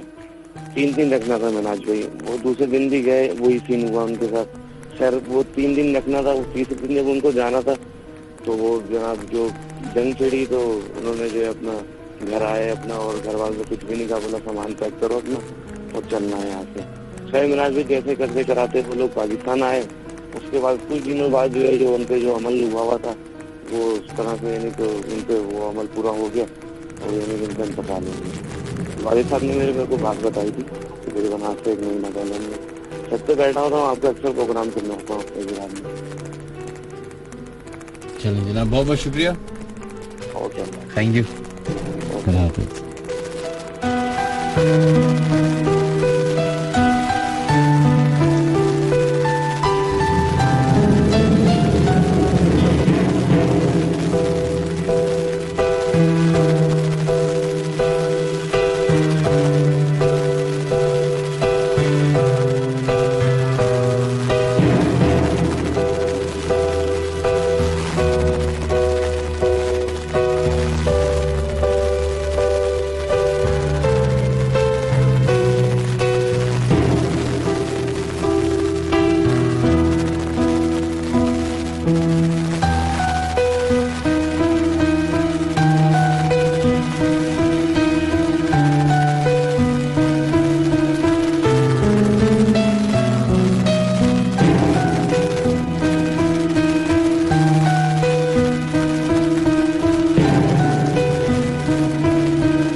जनाब, नेक्स्ट जो ईमेल हमारे पास हमें मौसूल हुई है वो फैसल अकरम है, और फैसल अकरम का एक ऐसे इदारे से ताल्लुक है जिसके बारे में सभी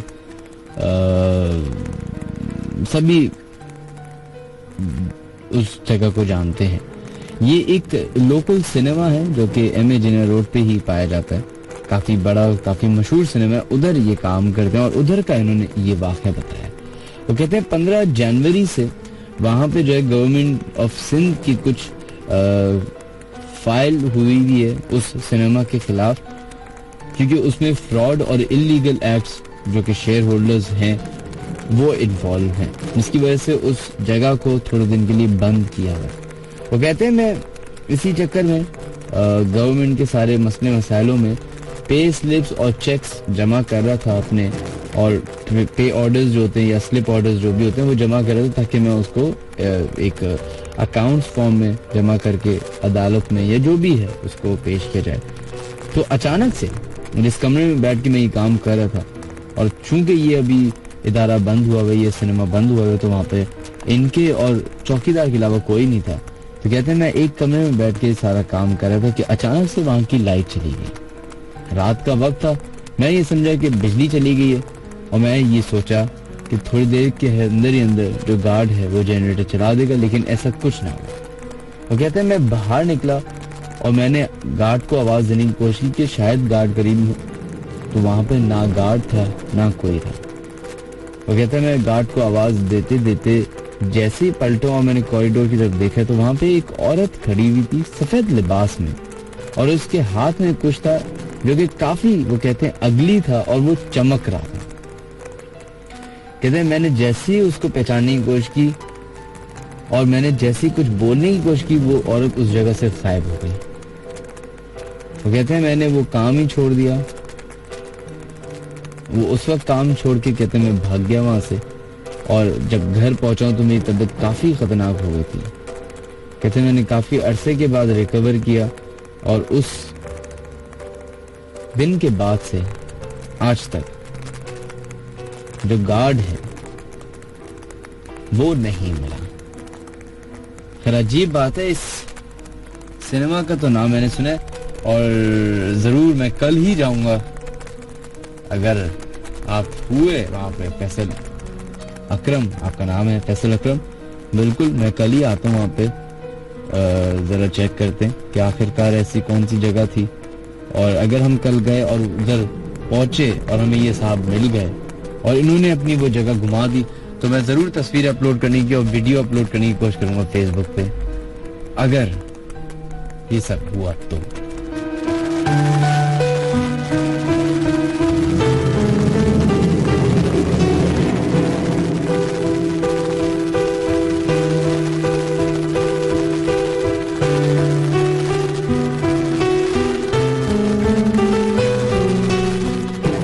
जनाब बढ़ते अपने, चूंकि हमारे शो को खत्म होने में अनफॉर्चुनेटली आधा घंटा बाकी है, तो हम अपनी कुछ ईमेल्स, कुछ एसएमएस और कुछ कॉल्स हैं जो कि हम लेना चाहेंगे।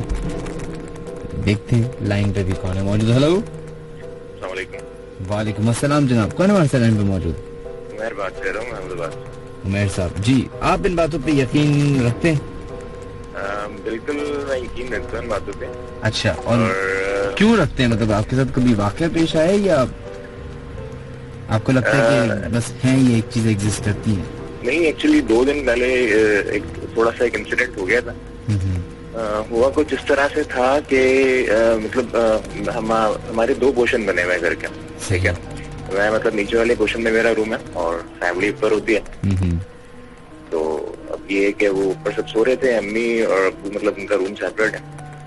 तो उस रूम में जो है कुछ इस तरह से हुआ कि तकरीबन रात के 3 से 4 बजे अम्मी की आंख खुली।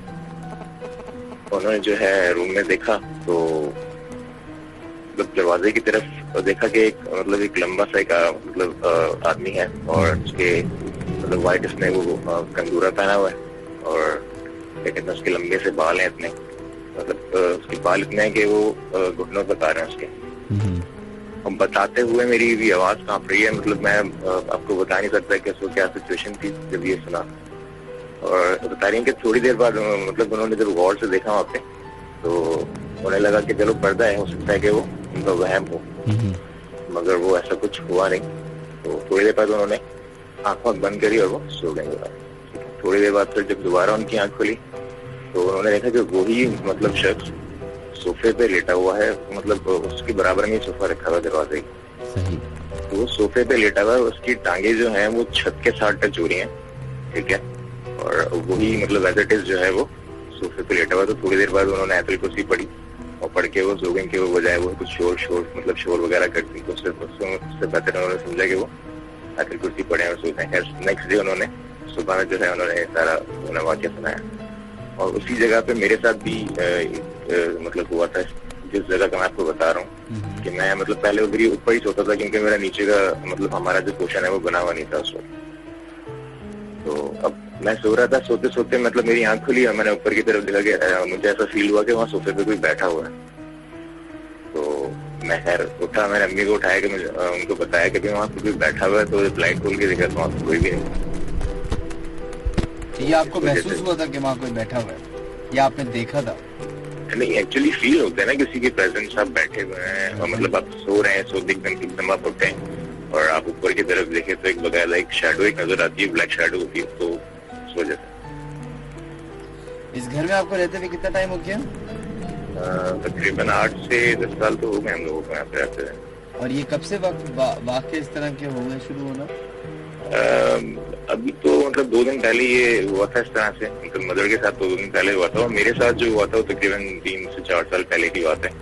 उस वक्त बकायदा ही हुआ था। और खैर अब तो बहुत चेंज हो गया सब कुछ, क्योंकि उस वक्त जब जिस रूम में मैं हूँ पहले यहाँ पे मतलब दादा हुआ करता था, अब उनकी डेथ हो गई है, तकरीबन 1 से 1.5 साल हो गया। तो उसके बाद मैं इस रूम में आ गया। अच्छा, मतलब आप क्या इस तरह साल में कभी हल्का सा प्रेजेंस आपको महसूस होती है? नहीं, क्या ही मतलब बेसिस पे नहीं होता, मतलब ये है कि कभी कभी किसी को चलते फिरते इस तरह का अगर हो जाए तो, वरना मेरे ख्याल में क्यों नहीं होता। और मेरे साथ मैं एक जगह पे जॉब जहाँ मैं करता था पहले, एक वी ट्रैक के नाम से कंपनी बनी थी TCHS के अंदर। सही है, ब्लॉक 6 में। ब्लॉक 6 में, बिल्कुल एग्जैक्टली।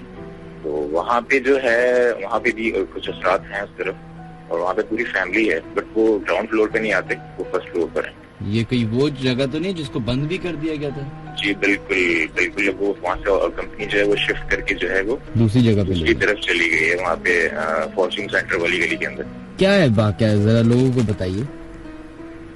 वहाँ का वाकया कुछ इस तरह से है कि वो पूरी फैमिली है वहाँ पे फर्स्ट फ्लोर पे, और वो लोग जो है मतलब तंग नहीं करते, लेकिन ये है कि अगर कोई उनके मामलात में इंटरफेयर करता है तो वो जो है वो उनको छोड़ते भी नहीं है वो लोग।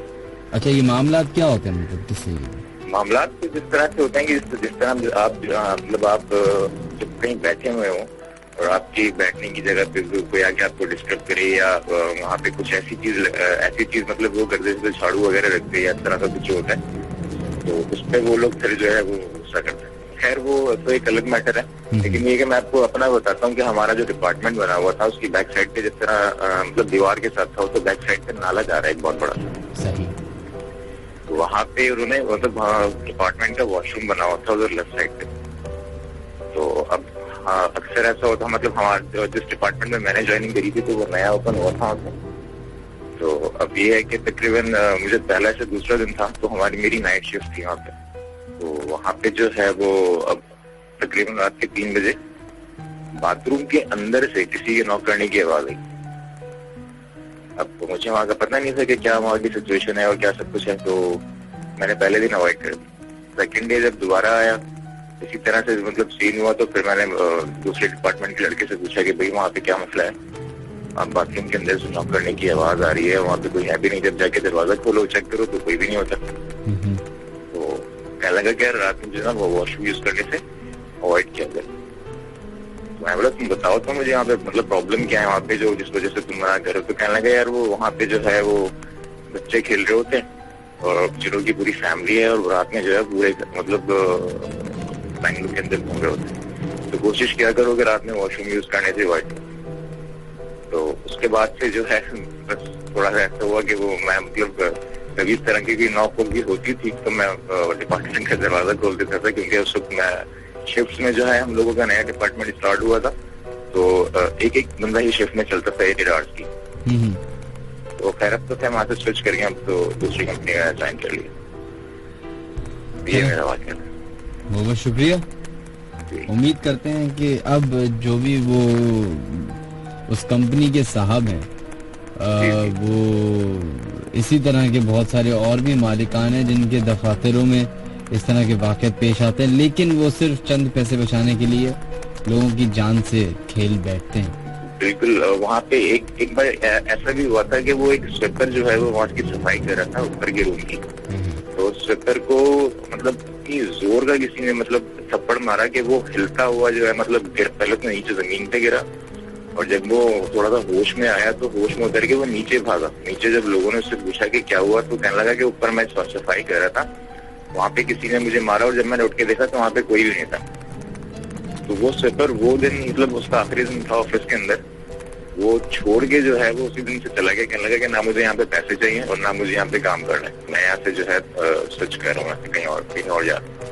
अच्छा, अब ये मुझे बताइए, क्योंकि अब उस जगह पे ये दफ्तर नहीं है, तो ये एग्जैक्ट लोकेशन क्या है? अभी भी वो जगह खाली है या अभी भी कोई नहीं? अभी मेरे ख्याल में कोई एकेडमी वगैरह वहाँ पे ओपन हुई है। वहाँ पे एकेडमी मतलब बच्चे अब वहाँ पे आते हैं पढ़ने के लिए? माइट भी क्योंकि वो मैंने मतलब देखा था, तो 1-2 बार मेरा गुजर हुआ था उस जगह से। ये शारे फैसल से कितना करीब है?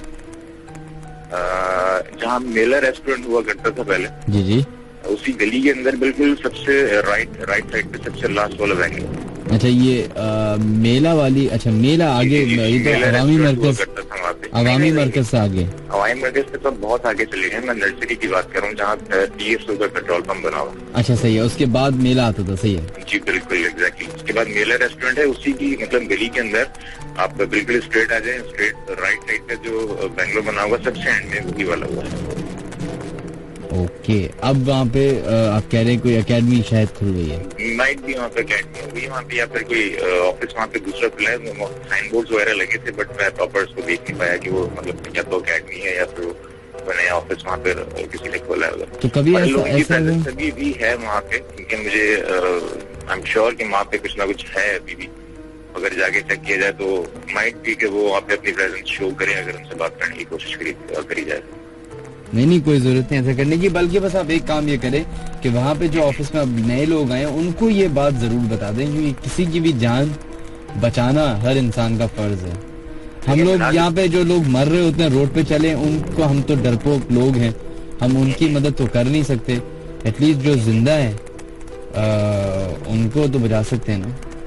बिल्कुल। असल में होता ये है कि कोई भी मतलब ऑफिस पे शिफ्ट करते हैं वहाँ पे, तो वो जाहिर है शिफ्टिंग आपको ये पता है कि वो इट्स नॉट इजी, जो मतलब हर बंदा अपना सामान उठा के शिफ्ट कर ले। तो उस चक्कर में वो लोग वहाँ से वो शिफ्ट नहीं करते कि वो जब तक वहाँ पे कोई ना कोई सीन ना हो जाए, तो इस वजह से जो है वो। चले, बहुत बहुत शुक्रिया, अपना ख्याल रखिएगा जनाब, थैंक यू।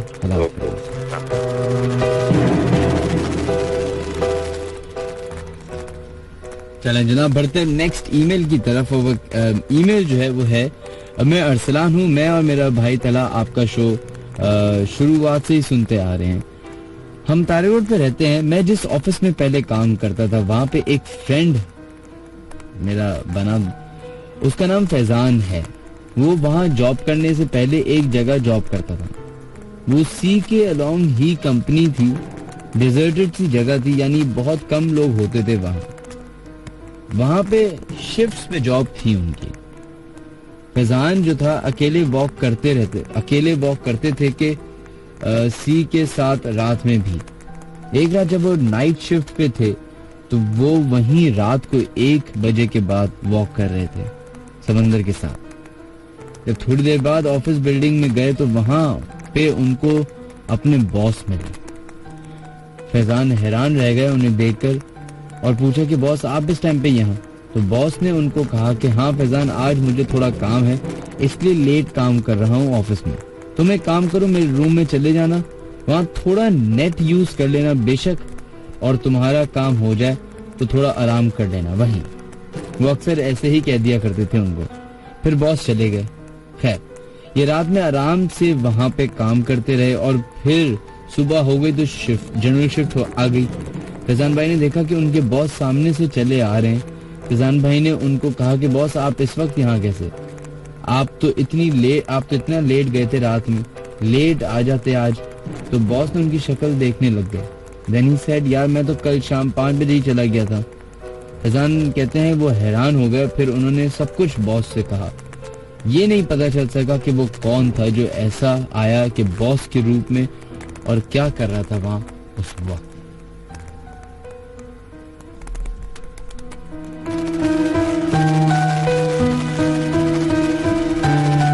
जनाब चंद नाम है जो कि लेना जरूरी है। Waqas Sheikh, thank you. मोहम्मद समीर, आपका भी बहुत शुक्रिया। मोइस साबिर, अफाक अहमद, रहमत शाह, नबीला बानो, रुखसार मरियम, आपका शुक्रिया। और इसके अलावा अतीबुर रहमान, मोहम्मद ताला एंड आयशा भी हमारा प्रोग्राम सुनिए। Thank you so much Ayesha. आप तमाम लोग हमारे, चूंकि प्रोग्राम को खत्म होने में 10 मिनट बाकी हैं, तो जल्दी से ज्यादा मैसेज कर सकते हैं और अपनी शमूलियत इख्तियार कर सकते हैं।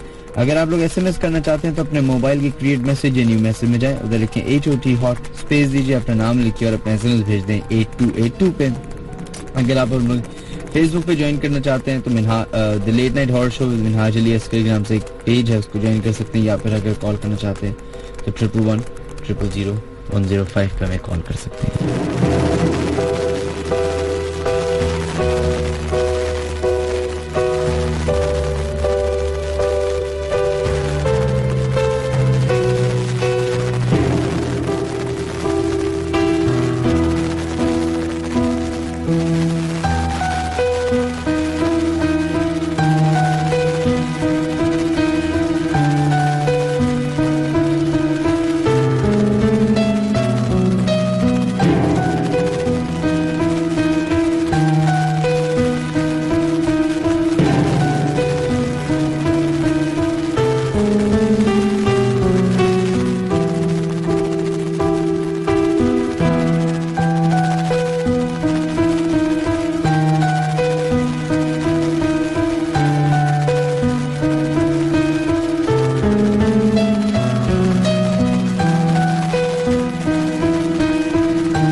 बढ़ते हैं अपने अब सेकंड लास्ट कॉलर की तरफ और देखते हैं लाइन पे कौन है मौजूद। हेलो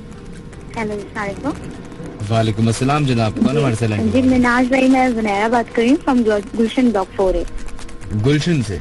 जी गुलशन इकबाल से आप कॉल करें। गुलशन इकबाल, अच्छा जनाब। खैर, गुलशन इकबाल के साथ मेरी काफी तल्ख यादें हैं, लेकिन उनको बाद में डिस्कस करेंगे। पहले बताइए, आप इन बातों पे कितना यकीन करती हैं? नहीं करती। मैं इन बातों पे 90% बिलीव करती हूँ। एज सच मेरे साथ कोई वाकया पेश नहीं आया, मगर अपने बड़ों से काफी इस बारे में सुना है, तो मैं आपके साथ वही शेयर करना चाहूंगी। ये 2-3 वाकये मेरे बड़ों के साथ हुए, मगर मेरी मदर के साथ जो एक वाकया पेश आया तो वो मैं आपसे जरूर शेयर करना चाहूंगी। मेरी मम्मी बताती हैं कि ये वाकया उस वक्त का है जब मेरी सेकंड सिस्टर होने वाली थी, तो my mother she was pregnant on that time. Obviously जब बहन होने वाली थी तो वालिदा साहब तो प्रेग्नेंट होंगी। जी बोलिए। जी जी मैं बता रही हूँ। फिर वो एक दिन मेरी मम्मी बताती है कि किराए का मकान था, तो अम्मी लोगों ने शिफ्ट किया वहाँ पर, नए नए वहाँ पर गए थे। तो मेरी अम्मी कमरे में सो रही थी, तो अचानक से आधी रात के टाइम उनको ऐसा फील हुआ कि जैसे उनके पैरों को किसी ने हिलाया और झंझोड़ा हो मेरी अम्मी के पैरों को। तो मेरी अम्मी की अचानक आँख खुल गई, अम्मी बहुत घबरा गई, वो बहुत हरास थी और इधर उधर दिखा, उधर कोई भी नहीं था और ऐसा हो रहा था कि ठंडी हवा चल रही। अम्मी बहुत परेशान हुई, वो रात अम्मी सो गई। जब अम्मी सुबह वहाँ उठी और उठकर किचन में जाने लगी, तो जो किचन से कमरे तक का एरिया होता है वहाँ ब्लड के निशान गए हुए थे पैरों के। तो अम्मी उसको देख के बहुत ज्यादा हरास रही, अम्मी बहुत परेशान हो गई। अम्मी ने डिस्कस किया तो कुछ भी पता नहीं चल सका। फिर सेकेंड डे अम्मी फिर सो रही थी और अम्मी को ऐसा लगा किसी ने अम्मी के फेस पे थप्पड़ मारा और जैसे इशारा किया हो कि यहाँ से हट जाओ। तो अम्मी फिर घबरा कर उठ गई, अम्मी बहुत परेशान थी।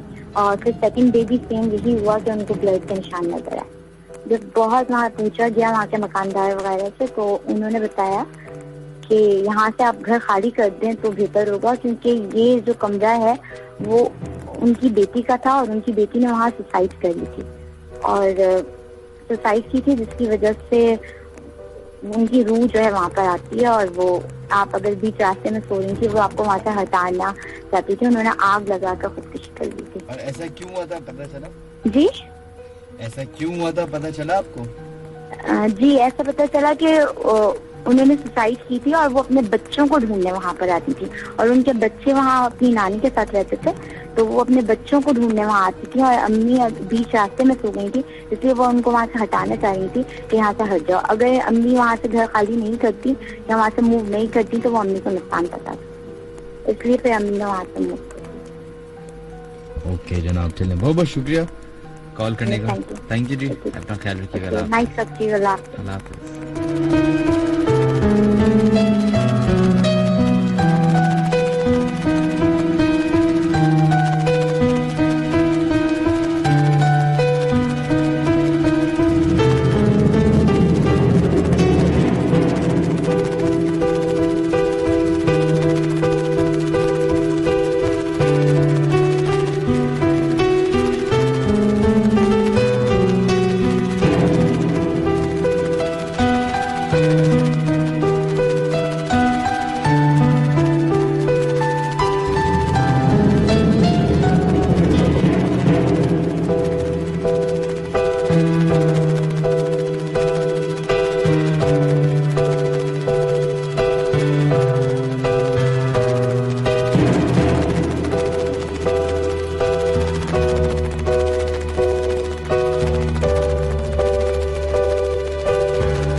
आज के टाइम पे भी ये जो वक्त गुजर रहा है, जिसमें वो सारी चीजें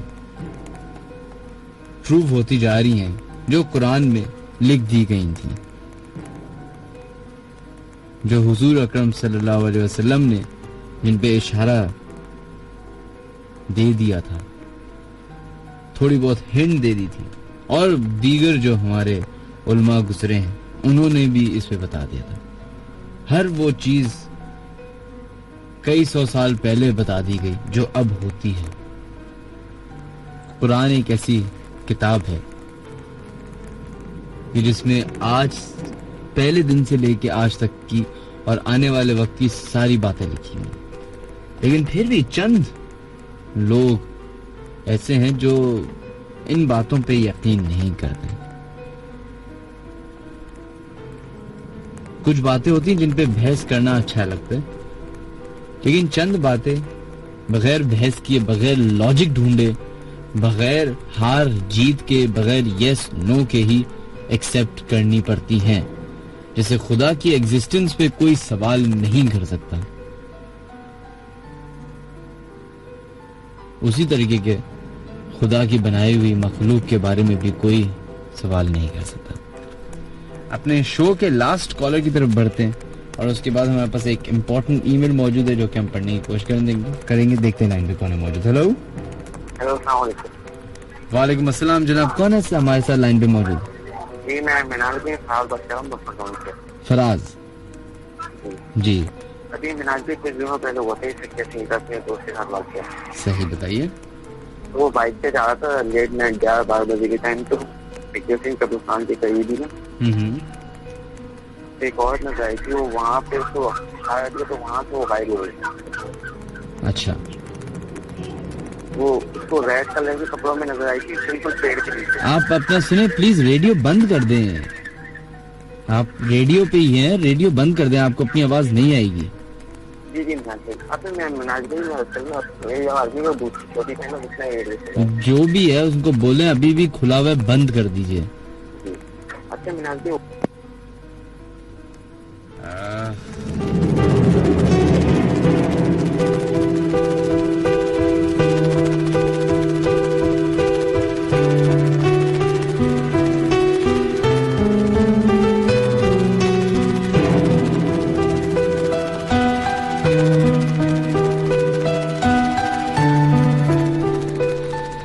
चला जनाब, हमारे प्रोग्राम में कॉल करने का जो वक्त है वो अब खत्म हो चुका है और अपने शो के लास्ट ईमेल की तरफ बढ़ते हैं जो कि हमें राना अहमद सईद ने भेजी है। वो कहते हैं अस्सलाम वालेकुम मिनहाज, मेरा नाम राना अहमद है और मैं कंटोनमेंट बोर्ड कोरंगी क्रीक में रहता हूँ। ये वाकया तकरीबन 1 माह पुराना है। रात 3:30 बजे मेरी आंख खुली किसी डरावने ख्वाब की वजह से, जिसमें मुझे बहुत चीखों की आवाजें सुनाई दे रही थीं। अगले ही दिन शाम में मेरे कजन ने, जो ग्राउंड फ्लोर पे रहता है, बताया कि वो रात तकरीबन 4 बजे एक पार्टी अटेंड करके वापस आया तो टैक्सी वाला उसे उतार कर रुका रहा।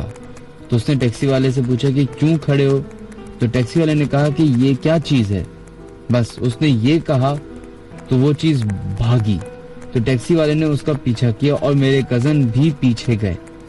फिर टैक्सी वाले ने मेरे कजन को कहा कि कोई चीज ब्लैक कपड़े में थी, लंबी सी, और एक घर की तरफ इशारा करके कहा कि वहां जाके वो गायब हुई है। मिनाज भाई, जिस घर की तरफ उसने इशारा किया था वहां कुछ रोज पहले एक लड़की ने सुसाइड की थी और वो लड़की मेरी सिस्टर की दोस्त थी। अगले दिन जब मेरे कजन क्लिनिक जा रहे थे तो उसी घर के सामने एक बुजुर्ग ने इशारा करके उसे अपनी तरफ बुलाया और मेरे कजन ने इधर उधर देखा तो उसके अलावा कोई नहीं था। वो उन बुजुर्ग की तरफ जाने के बजाय क्लिनिक चला गया और उसी रात वो ब्लैक चीज हमारी बड़ी भाभी को नजर आई जब उन्होंने रात 1:30 बजे ये देखने के लिए दरवाजा खोला कि लाइट आ गई है तो जनरेटर ऑफ कर दिया जाए। जब भाभी ने वो चीज देखी तो घबरा के अंदर आ गई। उस दिन के बाद से हमने बहुत कोशिश की नोटिस करने की कि वो चीज क्या थी, लेकिन वो चीज और वो बुजुर्ग दोबारा नजर नहीं आए। किसी ने मेरी सिस्टर को कहा कि तुम्हारी दोस्त की रूह थी, लेकिन उसने कोई ऐसा सिग्नल नहीं मिला, ना ही कोई ख्वाब आया। और जिन जिन लोगों को ये कोई चीज नजर आई उनका उस लड़की से कोई वास्ता नहीं था।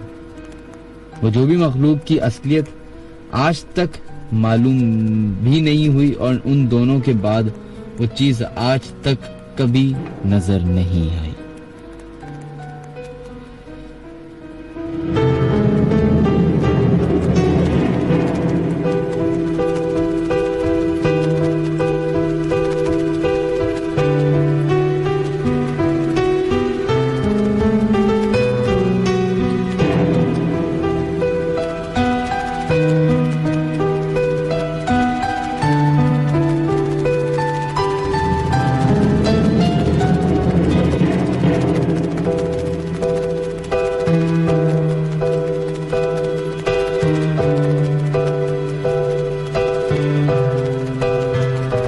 कभी कभी इस दुनिया में ऐसे ऐसे वाकयात, ऐसे ऐसे लम्हात इंसान के सामने से गुजर जाते हैं कि सिवाय दंग रह जाने के और कोई आपके पास चारा नहीं बचता।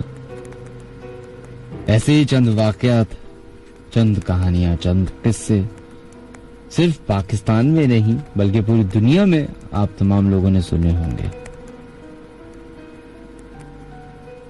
वैम्पायर से लेके ड्रैक्यूला तक, और एक भूत से लेके एक जिन तक, ये जो पूरा सफर है ये सिर्फ एशियन ममालिक का नहीं बल्कि इसमें वेस्टर्न कंट्रीज भी हैं शामिल। सिर्फ इस्लाम में ही नहीं बल्कि क्रिश्चियनिटी में, हिंदुइज्म, बुद्धिज्म और XYZ जितने भी मजाहिब इस दुनिया में मौजूद हैं उनमें कहीं ना कहीं इस मखलूक के बारे में जिक्र जरूर है। फर्क बस ये है कि चंद लोग इस बात पे यकीन करते हैं और चंद नहीं, और जो नहीं करते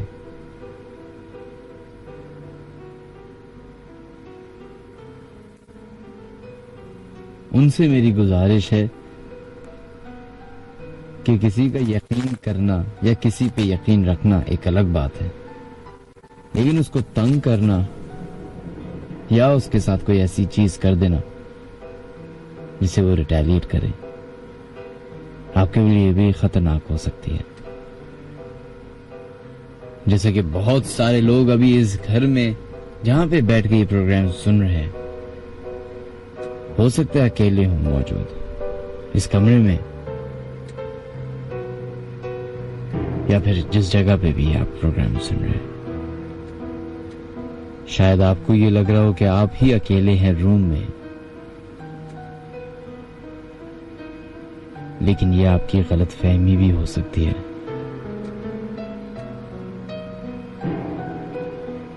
शायद आप अकेले ना हो।